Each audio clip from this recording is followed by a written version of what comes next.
લાગે છે કે મેઘરાજા આ વખતે આપને તહેવારો સારી રીતે ઉજવવા નહીં દે। એક બાદ એક એવા વરસાદી રાઉન્ડ આવશે જે ગણેશોત્સવથી લઈ નવરાત્રી સુધી ચાલશે અને આવી ચોંકાવનારી આગાહી કરી છે એક નહીં રાજ્યના 3 જાણીતા આગાહીકારોએ।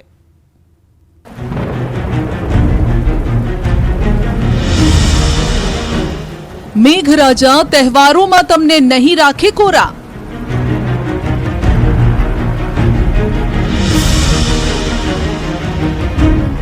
ગણેશોત્સવ અને નવરાત્રીમાં વરસાદનું વિઘ્ન।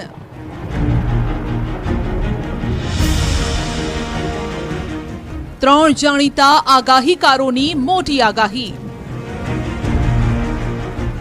હમણાં ગણેશ ચતુર્થી ઉપર વરસાદ થવાની શક્યતા રહેશે, પર્યુષણ ઉપર પણ વરસાદ થવાની શક્યતા રહેશે અને ત્યારબાદ અનંત ચતુર્થીમાં પણ વરસાદ થવાની શક્યતા રહેશે, ભાદરવી પૂનમ પર વરસાદ ઝાપટા પડવાની શક્યતા રહેશે।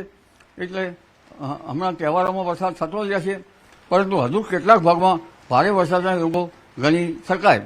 નવરાત્રિની અંદર હાથિયા નક્ષત્ર 5 નોરતા હોવાથી છેલ્લા પાયો પર નોરતાની અંદર વરસાદ થશે, કારણ કે જે ગરમી પ્રમાણ હોવાથી હાથિયા નક્ષત્રની અંદર અને હાથીઓ 5 પૂરો થાય અને પછી ચિત્રા નક્ષત્ર દશેરા પછી જે શરદ પૂનમ ત્યારે પણ વરસાદ સારો થશે।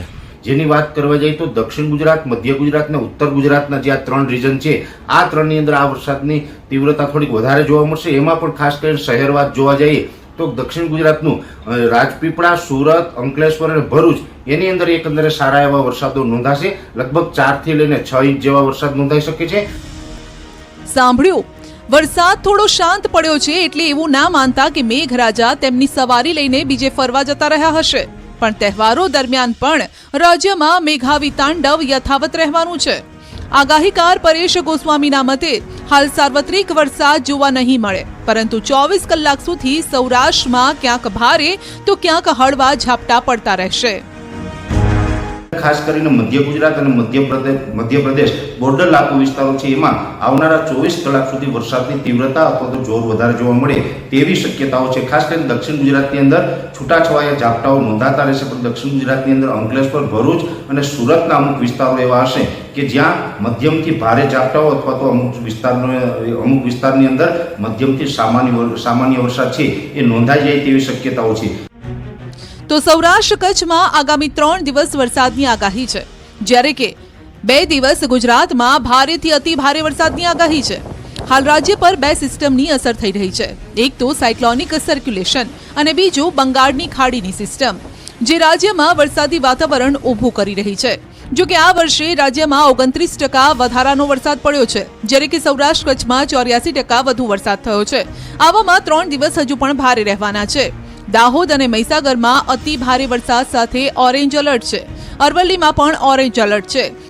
તો અરવલ્લીમાં અતિ ભારે વરસાદની આગાહી છે। બનાસકાંઠા, અરવલ્લી, પંચમહાલ, વડોદરા, ભરૂચમાં પણ વરસાદની આગાહી છે। उसमें heavy to very heavy rainfall warning Gujarat region के लिए दिया गया है D1 D2 में। इसमें mainly eastern parts of central and north Gujarat region की जो डिस्ट्रिक्ट्स है उसमें रेनफॉल एक्टिविटी ज़्यादा रहेगा। જો કે બંગાળની ખાડીમાં જે સિસ્ટમ બનેલી છે તે વધુ મજબૂત છે અને આવનારા સમયમાં પણ તે વરસાદ લાવતી રહેશે। પરેશભાઈનું માનીએ તો હાલ જે વરસાદ વરસી રહ્યો છે તે રાઉન્ડ 3 દિવસમાં પૂરો થશે, એટલે એવું ન માનવું કે વરસાદ રોકાઈ જશે, પરંતુ 5 દિવસના વિરામ બાદ ફરી વરસાદનો નવો રાઉન્ડ શરૂ થવાનો છે, એટલે કે સપ્ટેમ્બરના મધ્યમાં પણ ઝાપટા તો તે લાવતો જ રહેશે। અને આ અત્યારે જે સિસ્ટમ છે એ પણ બંગાળની ખાડીમાંથી આવી છે। આ જે 9 તારીખે રાઉન્ડ પૂરો થાય એ પછી પણ લગભગ 4 અથવા તો 5 દિવસનો ગેપ મળશે, ફરીથી પાછો વરસાદનો રાઉન્ડ આવી જશે, કેમ કે આવતીકાલથી બંગાળની ખાડીની અંદર ફરીથી એક નવી વરસાદી સિસ્ટમ બનવા જઈ રહી છે। એ વરસાદી સિસ્ટમ છે એ કદાચ વેલમાર્ક લો પ્રેશરની કેટેગરી સુધી પહોંચે તેવી શક્યતાઓ છે। પણ આ સાથે ખેલૈયાઓ માટે એક માઠા સમાચાર આવ્યા છે। જો તમે પણ ગરબે ઘૂમવાના શોખીન હોવ તો કાન ખોલીને સાંભળી લેજો, કારણ કે એક નહીં 3 આગાહીકારોએ કરી છે સચોટ આગાહી કે 2024ની નવરાત્રીમાં તમે ભીંજાયા વગર નહીં રહી શકો। મેઘરાજા ગરબે ઘૂમવા તમારી સાથે આવશે। પહેલું અને બીજું નોરતું રેઇનકોટ પહેરીને જજો, નહીતર તમારા કેડિયા અને ચણિયા ચોળી પલળી જશે, પછી ન કહેતા કે કીધું નહીં। સપ્ટેમ્બરમાં જ નહીં, અડધો ઓક્ટોબર મહિનો પણ વરસાદી વાતાવરણ વાળો રહેવાનો છે। અંબાલાલના મતે 27 સપ્ટેમ્બરથી 5 ઓક્ટોબર રાજ્યમાં મેઘરાજા રમઝટ બોલાવશે. આ સિસ્ટમો એક પછી એક બનશે. તારીખ 27 થી 5 ઓક્ટોબર વચ્ચે વિદાય લેતા ચોમાસામાં ગાજવી સાથે વરસાદ થવાની શક્યતા રહેશે અને 5 ઓક્ટોબરથી લગભગ નવરાત્રિમાં પણ હવામાનમાં પડતો આવશે. 10મી ઓક્ટોબર પણ હવામાનમાં પડતો આવશે, પણ 10મી ઓક્ટોબરથી 22મી ઓક્ટોબર વચ્ચે પણ હવામાનમાં પડતો આવે અને ક્યાંક વરસાદ ઝાપટા પડવાની શક્યતા રહેશે. જો કે આ વખતે મેઘરાજાએ જ્યાં પૂરમાં અનેક તાતને ડૂબાડ્યા છે ત્યાં જ ફરી એક એવી આગાહી કરી છે જેણે તાતનું ટેન્શન વધારી દીધું છે. રમણીક વામજાએ ખેડૂતોને પણ ચેતવ્યા છે કે નવરાત્રી સુધી સાચવજો, કારણ કે આ સમય સુધી ઝેરી જીવજંતુ તમારા જીવને જોખમમાં મૂકી શકે છે. અને પણ નોરતામાં પણ અતિ ભારે ગરમી પડશે. એને ગરમીનું કારણ હોવાથી, કારણ કે હજી પણ એક જે આપણે કાનનો જન્મ થાય, જન્માની અંદર જે ભૂર પવન એટલે ઈશાનનો પવન વાવવાથી અતિ ભારે ગરમી થશે. આ ગરમીને કારણે આપણા ખેડૂત ભાઈને મારે વિનંતી છે, સાપ વીછી કરવાનો બનાવ વધારે બનશે.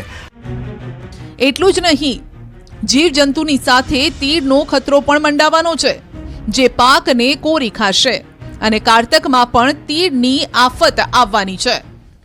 ખગોળ વિદ્યાના ખગ આકાશી કક્ષના આધારે કાર્તક મહિનાની અંદર જે 12 માસ પૂનમને જોવા પદ્ધતિ હોવાથી જે તીડ પંખી રાજસ્થાન બોર્ડર ઉપર ભાદરવા મહિનામાં અત્યારે જે તીડ પંખી પણ દેખાશે. અત્યારે જે વરસાદ વરસી છે તે ગરમી પ્રમાણ વધારે રહેશે. ખગોળ વિજ્ઞાન તેમજ આકાશી કક્ષના આધારે વરસાદની આગાહી કરનાર રમણીક વામજાએ ફરી ધોધમાર વરસાદની સાથે ગરમીનું પણ અનુમાન લગાવ્યું છે.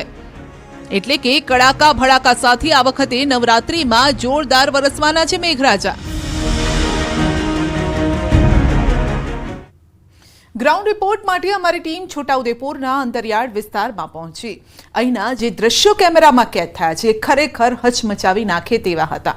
નાના નાના ભૂલકાઓ હોડીમાં બેસીને જીવના જોખમે શાળાએ જવા મજબૂર બન્યા. અહીંના હાફેશ્વર ગામના લોકો તો પાણીના પ્રહારથી ફફડી ઉઠ્યા છે.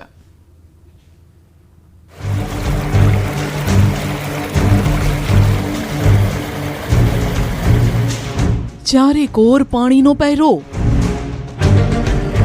ખૂંખાર મગરોનો ડર. બોટની અંદર બેસીને જઈએ તો મગર નાવડી ઉથલાઈને દે એની બીક હોય અમને. જીવના જોખમે હોડી પર સવાર નાના ભૂલકાઓ, પાણીના પ્રહારથી ફફડી ઉઠેલા લોકો. આ છે ને આ કોતરડું મારે ખરેખર કહું કે ધક થાય છે. જીવનું જોખમ થાય છે અમારે.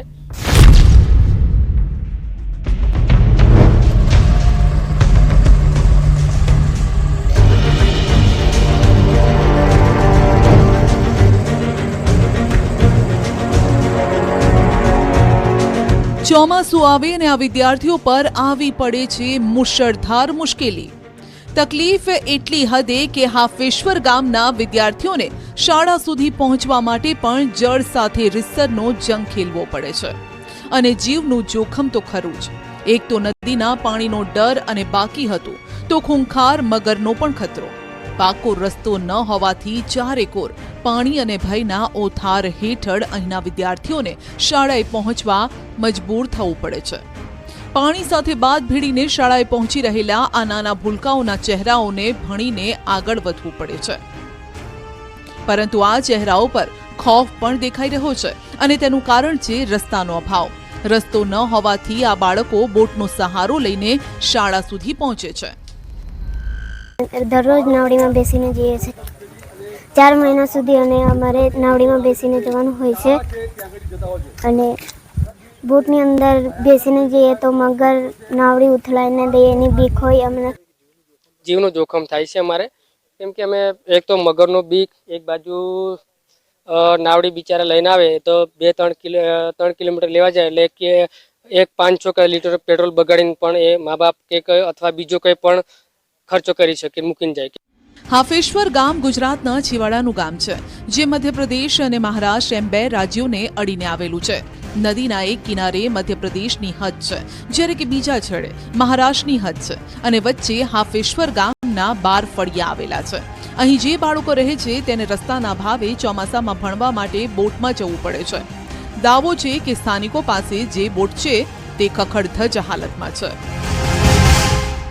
આમ તો 7 સમંદર પાર કરી અભ્યાસ મેળવવા માટે જાય છે. આપ જોઈ શકો છો કે દીકરી જે છે કઈ રીતે મહેનત કરે છે.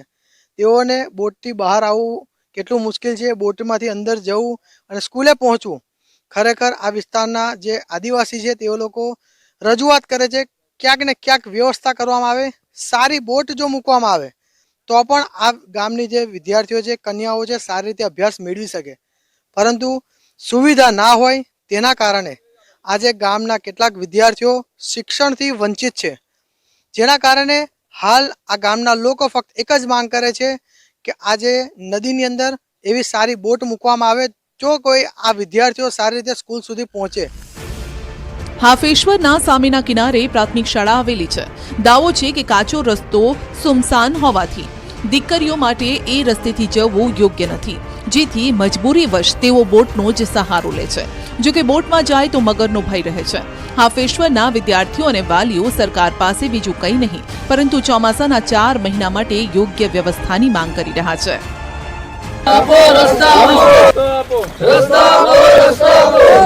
વાત માત્ર વિદ્યાર્થીઓની જ નથી. અમારી ટીમે લોકોની મુશ્કેલી જાણવા છોટાઉદેપુરના અંતરિયાળ વિસ્તારોને પણ ખૂંદ્યા. જઈને જોયું તો હાફેશ્વર ગામ પર પારાવાર મુશ્કેલીનો પહાડ ખડકી દેવાયો હતો. જે દ્રશ્યો જોયા એ પણ ચોંકાવનારા હતા. જે હકીકત જાણી એ હચમચાવી નાખે તેવી હતી. આ રસ્તો કેવો કે પાણી ઉપરથી આવે, એકદમ તાકાતથી જાય, માણસોનો ખેંચીને લેતો જાય. આવીએ ત્યારે અમને એમ જ થાય કે આજે કેવી રીતે પહોંચીશું, કે સારી રીતે પહોંચીશું કે નહીં, એ પહેલા તો થાય એમ. આમ તો ચોમાસાના પાણી સાથે લોકોની લાગણી હોય, પરંતુ છોટાઉદેપુરના છેવાડાના વિસ્તારોના લોકો માટે ચોમાસું ઘાતક બની જાય છે. કારણ કે રસ્તાથી વંચિત અહીંના હજારો લોકો એટલા ચિંતિત રહે છે.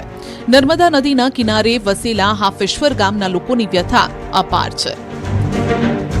નદીના કોતરના કારણે 2 ભાગમાં વહેંચાયેલા 4 ફળિયાના 2000 લોકોને સામે કિનારે જવું હોય તો હજારો સવાલોના જવાબ શોધવા પડે.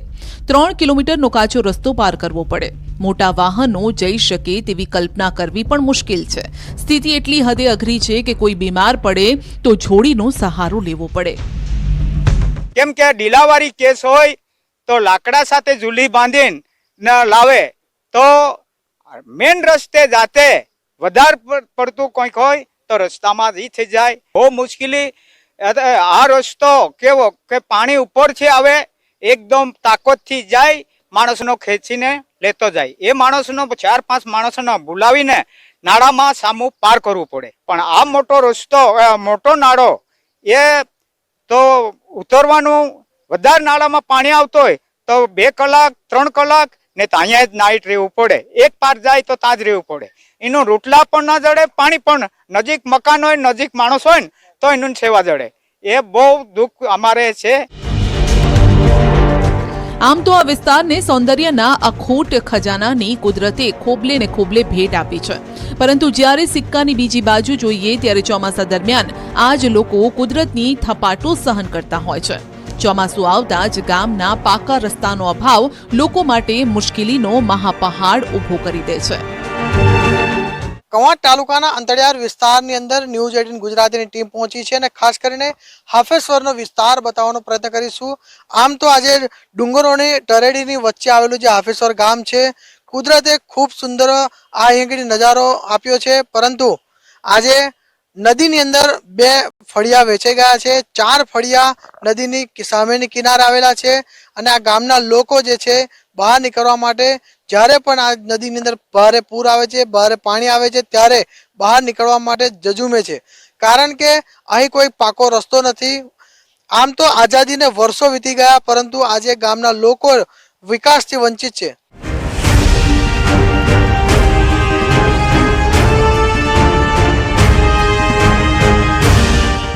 માત્ર છોટાઉદેપુર જ નહીં પરંતુ ભરૂચના પણ કેટલાક વિસ્તારો ધોધમાર મુશ્કેલીની ઝપેટમાં છે. ભરૂચની એક એવી કોલેજ કે થોડો વરસાદ પડે તો અહીંયા રજા જાહેર કરવી પડે છે. તમને થતું હશે કે આ તે કેવી કોલેજ, પણ વાત કંઈક એમ છે કે ભરૂચની નેત્રંગ કોલેજ જવા માટે રસ્તો જ નથી.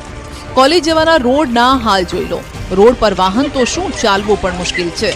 રોડના કારણે વિદ્યાર્થીઓનું ભણતર બગડતું હોય તેવા દ્રશ્યો પણ સામે આવ્યા છે. વિદ્યાર્થીઓને કોલેજ જવા માટે કાચા રસ્તા અને કાદવ કીચડમાંથી જવું પડે છે અને વરસાદ પડે એટલે પાણી ભરાતા કોલેજમાં રજા આપી દેવાય છે.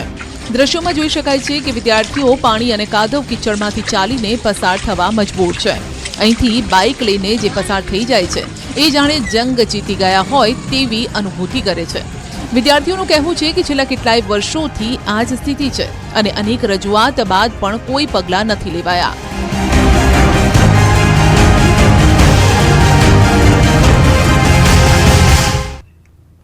સતત આકાશી આફતથી હવે લોકોની ધીરજ ખૂટી ગઈ છે. પાણી સાથે જિંદગી વિતાવવી લોકો માટે અઘરી બની રહી છે અને અમારી ટીમ જ્યાં ગઈ ત્યાં લોકોમાં એક જ આક્રોશ હતો કે તંત્ર કંઈ મદદ નથી કરતું. હવે તો ખમૈયા કરો મેઘરાજા.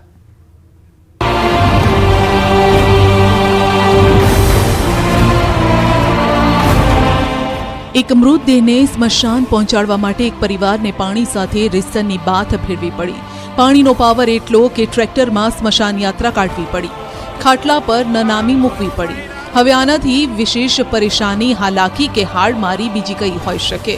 વરસાદ એવો તે વેરી બન્યો કે ગાંધીનગરના ચરાડા ગામનો ચિતાર જ બદલી નાખ્યો. માણસાના ચરાડા ગામમાં પાણી ભરાયા. વરસાદ બંધ થયા બાદ 5 કલાક પછી પણ પાણી નથી ઓસર્યા. લગભગ 4 થી 5 કલાક થયા, હજી વરસાદ નથી.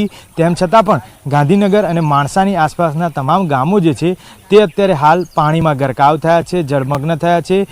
વાત કરીશું આ ચરાડા ગામ છે કે જ્યાં અત્યારે હાલ પણ ઢીચણસમાં પાણી જે છે, કમરસમાં પાણી છે તે દ્રશ્યમાન થઈ શકે છે. આસપાસનો તમામ વિસ્તાર જે છે તે સંપર્ક વિહોણો થાય છે. પાલડી ગામ બાજુ જવાનો આ રસ્તો છે અત્યારે હાલ પણ બંધ છે. આજોલ લોદરા રોડ અને પાલડી દેલવાડા રોડ વચ્ચે ચરાડા ગામ આવેલું છે, પરંતુ વરસાદ એવો ખાબક્યો કે ચોતરફ જળબંબાકાર કરી દીધું. ગ્રાઉન્ડ રિપોર્ટ માટે અમારી ટીમ જ્યારે ચરાડા પહોંચી ત્યારે ગામમાં ઢીંચણસમા પાણી ભરાયેલા હતા. રસ્તા પર પાણીએ સામ્રાજ્ય જમાવી રાખ્યું. પાણીએ અહીંના લોકોને જાણે કે બાનમાં લઈ લીધા. સ્થિતિ એટલી હદે વિકટ થઈ કે સ્મશાન યાત્રા પણ ટ્રેક્ટરમાં લઈ જવાની ફરજ પડી. ટ્રેક્ટરની ટ્રોલી સુધી પાણી ફરી વળતા ખાટલામાં નનામી મૂકી લઈ જવાની નોબત આવી. જળ વચ્ચે જિંદગી જીવવા મજબૂર બનેલા લોકોમાં આક્રોશ આસમાને પહોંચ્યો છે. રાઠોડ પાલરી, દેલવાડા, વ્યાસ પાલરી અને અહીંથી ચરાડાથી ધમેડા જાય, પણ આ તો 3-4 દિવસ આટલું પાણી ભરાયેલું જ રહે છે. દર વર્ષે આ જ પ્રકારની સમસ્યાઓ છે. આમાં કોઈ સરકાર કોઈ નિરાકરણ કરતું નથી. વર્ષોથી આ જ છે. 5-6 ઇંચ વરસાદ પડી જાય તો આ રીતે 2-3 દિવસ અહીંયા પાણી ભરાયેલું જ રહે છે. અહીંયા કોઈ નિરાકરણ આવતું નથી. અવર જવર ખેતરમાં અવર જવર બધું બંધ થઈ જાય છે અને લોકો મુશ્કેલીમાં મુકાઈ જાય છે. અત્યારે હાલ ખેતર જે છે તેમાં બધી જગ્યાએ પાણી જોવા મળે. પાણી ભરાયેલું જ છે. મારા અહીંયા 1 વીઘો જામફળી વાયેલી છે, તે ટોટલી મુરેડીથી ફૂટી પડી ગઈ છે. તારે પૂછે મારું છે અત્યારે ક્યાં જઈને ચાલ લાવી, ક્યાંથી નાખવું, એ કોઈ નહીં. એમાં પ્રકાર કોઈ આધાર જ નથી. અહીંયા કોઈ આવે છે ખરા જોવા? કોઈ આવતું જ નથી. નાજુ કોઈ આવ્યો જ નહીં, સાહેબે નહીં, કોઈ નહીં.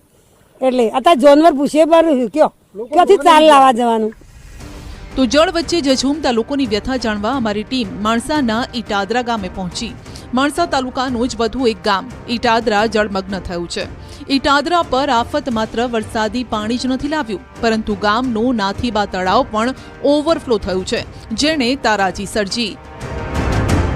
તમામ જગ્યાએ પાણી જ પાણી જોવા મળે છે. દ્રશ્યો આપણે બતાવવા માંગીશ. આ ઈટાદરા ગામ છે કે જ્યાં ઈટાદરા ગામનું નાથીબાર તળાવ જે છે તે સૌથી પહેલાં ઓવરફ્લો થયું અને આસપાસ જે છે તે ગટર કનેક્શન કે બીજા અન્ય કોઈ કનેક્શન ન હોવાના કારણે આ પાણી જે છે તે ઓવરફ્લો થતાની સાથે ગામમાં ફરી વળ્યા છે. દ્રશ્યો બતાવવા માંગુ કે જ્યાં સુધી નજર પહોંચે છે ત્યાં તમામ જગ્યાએ ગામની અંદર પાણી જ પાણી દેખાઈ રહ્યું છે. વરસાદે વિરામ લીધાને કલાકો વીતી ગયા, પરંતુ ઈટાદરા ગામમાં જળભરાવની સ્થિતિ યથાવત છે. સ્થાનિકોનો આક્રોશ પણ આ જ રીતે દર ચોમાસે ફૂટી નીકળે છે. જ્યારે પણ વરસાદ પડે ત્યારે આ સ્થિતિ હોય છે. પાણી ભરાઈ જાય છે, સ્કૂલોમાં પણ પાણી ભરાઈ જાય છે, છોકરાઓ શાળાઓ નહીં જઈ શકતા. આ પાછલા અત્યારથી તો પાછલા 15-20 દિવસથી તો આ જ પરિસ્થિતિ છે અહીંયા ગામમાં.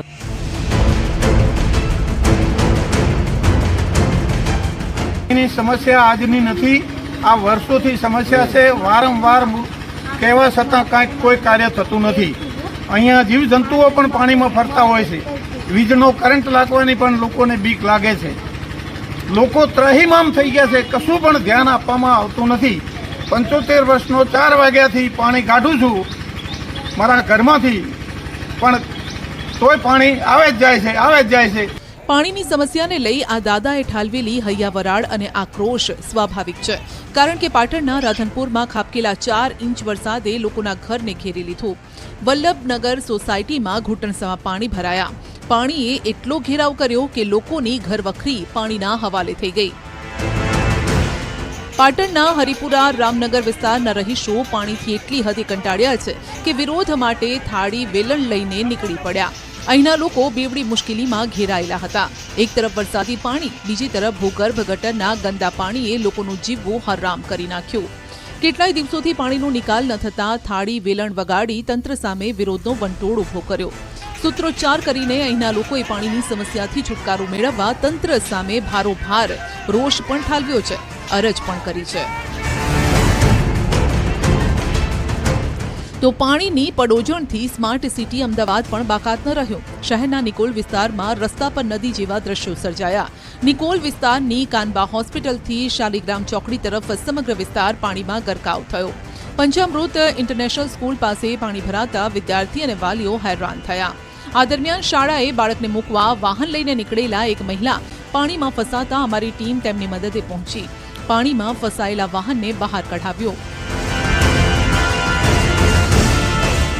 ન્યૂઝ 18 ગુજરાતી દરેક વિસ્તારમાં પહોંચી રહ્યું છે અને આ પ્રકારની પરિસ્થિતિ બેન, બહુ પાણી ભરાયા છે. બહુ જ પાણી ભરાય છે. અહીંયા થોડો પણ વરસાદ આવે ને તો આ રોડ ઉપર પાણી ભરાઈ જાય છે. અહીંયા સામે સ્કૂલ છે તો લોકોને આવવા જવામાં બહુ તકલીફ થાય છે, કેમ કે સ્કૂલે તો છોકરાઓને લેવા મૂકવા આવવું જ પડે. અહીંયાથી માર્કેટ છે તો માર્કેટ જવા માટે પણ આ જ રસ્તો હોય. લોકો ફરી ફરીને આવે ને તો બી આ પાણીનો સામનો તો કરવો જ.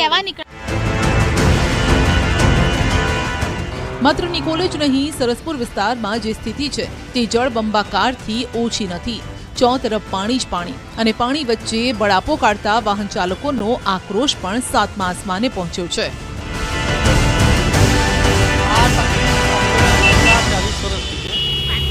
40 વર્ષથી અમે આ પરિસ્થિતિમાં જીવી રહ્યા છીએ.